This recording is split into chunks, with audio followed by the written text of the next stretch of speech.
একটা পরামর্শ দিচ্ছি, আর সেটাও ফ্রিতে। ওই গয়না নামের প্রাণীটা আছে না, ওর থেকে একটু ডিস্টেন্স মেনটেন করে চলো। ভীষণ চালাক মেয়ে।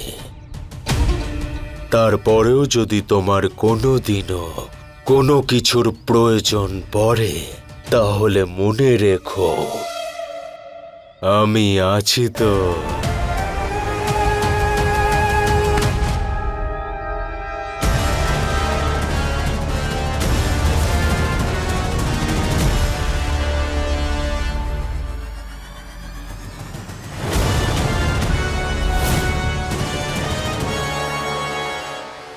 চুপ!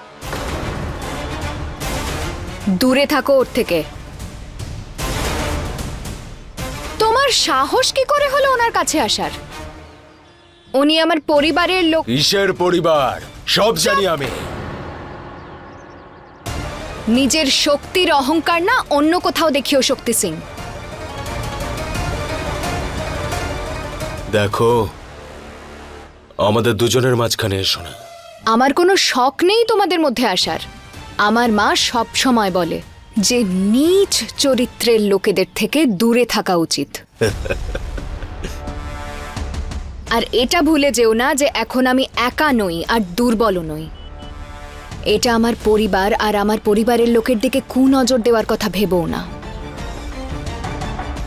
বুঝতে পেরেছো? বুঝে গেছি,